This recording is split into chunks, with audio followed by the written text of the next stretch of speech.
Hello guys, welcome back to the channel and welcome back to elite wrestling.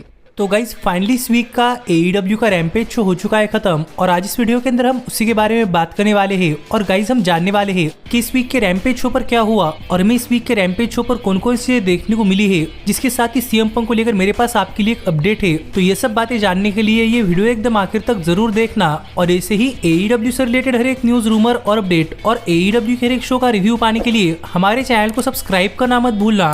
पर अब ज्यादा देर न लगाते हुए चलिए ये वीडियो शुरू करते हैं और करते इस वीक हुए रैम्पेज शो का रिव्यू और जानते हैं कि इस वीक के रैम्पेज शो पर क्या हुआ। तो गाइज इस वीक के रैम्पेज शो की शुरुआत AEW world heavyweight championship eliminator tournament के फर्स्ट राउंड मैच से हुई, जहां पर में जे लीथल पेंटा एल ज़ोरो यम को फेस करते हुए दिखाई दिए। और अगर यहाँ पर हम बात करें इस मैच की तो गाइज सच में रैम्पेज शो के ओपनिंग के अंदर इन दोनों ही स्टार्स ने काफी बढ़िया मैच डिलीवर किया है और रैम्पेज शो के लेवल के हिसाब से सच में ओपनिंग के अंदर एक काफी जबरदस्त मैच रहा, जहाँ पर हर बार की तरह ही जे लीथल की तरफ से सतनाम सिंह और उनकी टीम इंटरफेयर कर ही रही थी, जो की एक बार के लिए रेफरी ने देख लिया और रेफरी ने उनको रिंगसाइड से इजेक्ट कर दिया, जिस चीज का फायदा उठाकर पेंटा इस मैच के अंदर अपना कमबैक कर रहे थे। पर इससे पहले कि पेंटा लीथल पर अपना फिनिशर लगाते, लीथल ने यहाँ पर पेंटा का मास्क निकाल लिया और यहाँ पर पेंटा अपना चेहरा कवर कर रहे थे, जहाँ पर जे लीथल एक गिटार लेकर पेंटा के सिर पर अटैक करना चाहते थे। पर पेंटा के मैनेजर यानी कि एलेक्स एब्राहन्टस ने जे लीथल को एक गिटार नहीं लेने दिया और इतने में पेंटा ने अपना मास्क पहन लिया और जे लीथल पर अपना फिनिशर यानी कि पैकेज पाइल ड्राइवर लगाकर लीथल को पिन कर पेंटा ने ये मैच जीत लिया है। और अब Penta world heavyweight championship eliminator tournament के अंदर एक राउंड आगे बढ़ चुके हैं,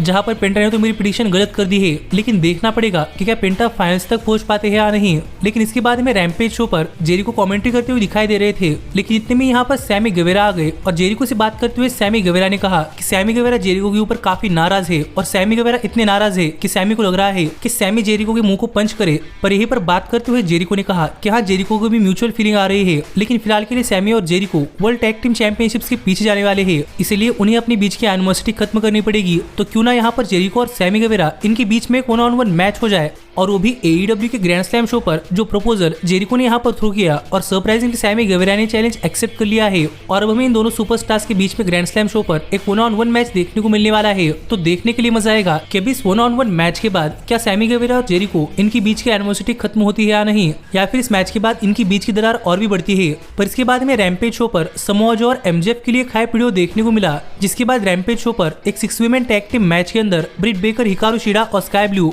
टाई वेलकरी, एनाजी और बनी को फेस कर रही थी। और गाइस फिर एक बार रैम्पेज शो पर विमेंस डिवीजन से एक मल्टी विमेंस मैच एक काफी जबरदस्त मैच रहा है और इस मैच के अंदर भी हर एक विमेन को शाइन करने का मौका मिला है और इस मैच के अंदर कुछ बहुत ही बढ़िया मूवमेंट्स भी रहे। पर इस सब के बाद हर बार की तरह ही इस मैच के आखिर में बनी ने किस तरीके से ब्रिट बेकर को रिवर्स कर उन्हें हिकारू शिडा पर ही ढकेल दिया, जिस चीज का फायदा बनी उठाने के लिए गई, पर वो इसमें कामयाब नहीं रही और ब्रिट बेकर ने बनी पर अपना फिनिशर लॉकजॉ लगाकर सबमिशन के सहारे अपने टीम के लिए ये मैच जीत लिया। पर गाइस फिर एक बार यहाँ पर ब्रिट बेकर और हिकारू शिडा इनके बीच में थोड़े फार आर्ग्यूमेंट्स हो रहे थे, क्योंकि दोनों फिर एक बार अनजाने में एक दूसरे पर अटैक कर रही है। तो देखना पड़ेगा कि क्या ये साथ में मिलकर काम कर पाती है या फिर इनकी फ्रेंडशिप आखिरकार टूटती है। लेकिन इसके बाद हमें रैम्पेज शो पर हुक के लिए एक हाइप वीडियो देखने को मिला, जहाँ पर हमें दिखाया गया कि कैसे हुक फिर एक बार FTW वर्ल्ड चैंपियन बने हैं। तो देखना पड़ेगा कि आगे हुक के लिए क्या होता है। लेकिन इसके बाद हमें रैम्पेज शो पर यंग बक्स एक टैग टीम मैच के अंदर 2.0 को फेस करते हुए दिखाई दिए। और अगर यहाँ पर हम बात करें इस मैच की तो गाइस फिर एक बार 2.0 वर्सेस बक्स ये मैच एक काफी जबरदस्त मैच चला, जहाँ पर मेजोरिटी इस मैच के अंदर 2.0 ने डोमिनेट किया। लेकिन जैसे इस मैच के अंदर यंग बक्स को हॉट टैग मिला तो बक्स ने यहाँ पर सभी पर सुपर किक्स लगाना स्टार्ट कर दिया और आखिरकार यहाँ पर 2.0 पर अपना फिनिशर यानी कि BT ट्रिगर लगाकर उन्हें पिन कर यंग बक्स ने मैच जीत लिया है। तो अब देखना पड़ेगा कि टैग टीम डिवीजन के अंदर आगे यंग बक्स क्या कमाल कर पाते हैं। पर इसके बाद हमें रैम्पेज शो पर सैंटाना का भी एक बैकस्टेज सेगमेंट देखने को मिला, जहाँ पर बात करते हुए सैंटाना ने कहा कि सैंटाना फाइनली AEW के शोज पर वापस आ चुके हैं और अब सैंटाना को इस रास्ते के ऊपर अकेले ही चलना पड़ेगा, क्योंकि उन्हें पता है कि लोग उनकी मदद करने के लिए कोशिश करेंगे पर वो कुछ कर नहीं पाएंगे। तो देखना पड़ेगा कि सैंटा का इससे मतलब क्या है और हमें सैंटाना कौन से रास्ते के ऊपर चलते हुए दिखाई देते हैं, फेस या फिर हील। पर सच में सैंटाना की स्टोरी देखने के लिए काफी मजा आया और आप मुझे कमेंट कर बताइए कि आपका इस पर क्या कहना है। पर इसके बाद AEW ने कल के कोलिजन शो के लिए काफी सारी चीजें एडवर्टाइज की, जहाँ पर हमें कल के कोलिजन शो पर वर्ल्ड चैंपियनशिप एलिमिनेटर टूर्नामेंट का सेकंड राउंड मैच देखने को मिलने वाला है, जहाँ पर रॉड्रिक स्ट्रॉन्ग डार्बी एलन को फेस करेंगे और मेरे हिसाब से रॉड्रिक स्ट्रॉन्ग ये मैच जीतने वाले हैं। जिसके साथ ही हमें कल के कोलिजन शो पर ब्रायन अंडरटेकर अपने स्टैप मैच के बाद कुछ कहते हुए दिखाई देने वाले हैं, तो देखने के लिए मजा आएगा कि ब्रायन क्या कहते हैं। क्रिस स्टैटलैंडर अपने टीबीएस वुमेन चैंपियनशिप का ओपन चैलेंज रखने वाली है। बुलेट क्लब गोल्ड एक 8-मैन टैग टीम मैच के अंदर कुछ लूजार्डोस को फेस करता हुआ दिखाई देने वाला है, जहां पर मेरे हिसाब से बुलेट क्लब गोल्ड ये मैच जीतेगा। इसके साथ ही हमें सरया और रूबी सोहो कोलिजन शो पर आकर कुछ कहती हुई दिखाई देने वाली है, और John Moxley first time collision show पर अपीयर होने वाले हैं, जहां पर वो इंटरनेशनल चैंपियनशिप एक्शन अंद्रेटी के खिलाफ डिफेंड करेंगे।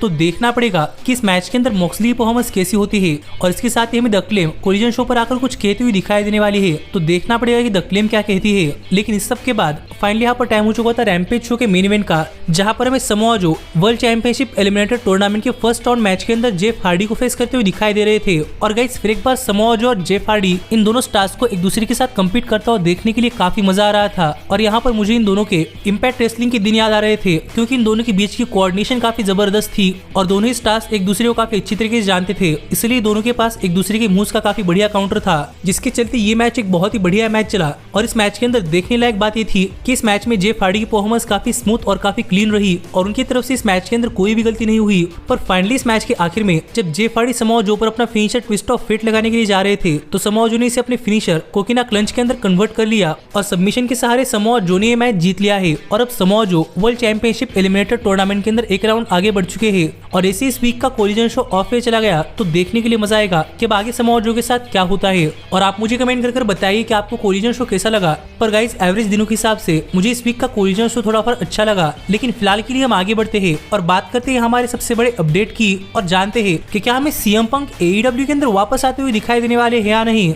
तो गाइज आपको तो पता ही होगा कि टोनी खान ने एक शॉकिंग अनाउंसमेंट के अंदर पूरी दुनिया को रिवील कर दिया था कि टोनी खान ने सीएम पंक को अपनी कंपनी से फायर कर दिया है, और वो भी एक बैकस्टेज फाइट के बाद। और इसके बाद अब काफी सारे लोग सीएम पंक को प्रेडिक्ट कर रहे हैं कि शायद सीएम पंक हमें डब्ल्यूडब्ल्यूई के अंदर अपनी वापसी करते हुए दिखाई दे सकते हैं, या फिर क्या पता सीएम पंक आज के बाद हमेशा के लिए रिटायर हो जाए। और अब तक तो सीएम पंक की तरफ से अपनी इस फायरिंग के ऊपर कोई जवाब नहीं आया, लेकिन फाइनली रेसलिंग ऑब्जर्वर डेव मैडजर ने अपनी तरफ से इस टॉपिक के ऊपर कुछ कहा है। और डेव मैडजर ने अपने लेटेस्ट रेसलिंग ऑब्जर्वर पॉडकास्ट के ऊपर बात करते हुए बताया कि डेव मैडजर को लगता है कि अगर सीएम पंक को डब्ल्यूडब्ल्यूई की तरफ से सीएम पंक जैसा चाहते हैं वैसा ऑफर नहीं मिला, तो इस बात की काफी ज्यादा पॉसिबिलिटी है कि हमें सीएम पंक एक लंबा ब्रेक लेकर फाइनली एईडब्ल्यू के अंदर रिटर्न करते हुए दिखाई दे सकते हैं। और माना कि न्यू जापान प्रो रेसलिंग और इम्पैक्ट रेसलिंग भी पंक को साइन करना चाहती है, लेकिन वो इतने बड़ी मेजर लिस्ट नहीं है। इसलिए अगर डब्ल्यूडब्ल्यूई पंक को डिजायर्ड ऑफर नहीं देती, तो शायद पंक दोबारा से एईडब्ल्यू के अंदर आते हुए दिखाई दे सकते हैं। पर वो कब होगा ये तो डेव मैडजर भी कुछ कह नहीं सकते। जो बातें डेव मैडजर ने हाल फिलहाल में अपने रेसलिंग ऑब्जर्वर पॉडकास्ट के ऊपर कही, और गाइज हमने भी सुना है कि कभी कभार डेव मैडजर की बातें सच होती है। तो आप मुझे कमेंट कर बताइए कि क्या आपको लगता है कि सीएम पंक वापस आएंगे या फिर सीएम पंक डब्ल्यूडब्ल्यूई के अंदर जाएंगे।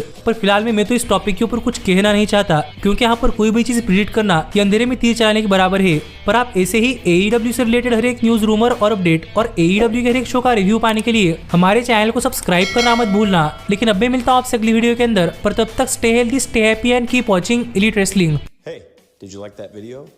Click the screen for more. And where do you think you're going? Check out our official merchandise page and to support the entire cast. And thanks so much for being the elite. The elite, the elite. What, Nick, you're not going to sing it all with me this time?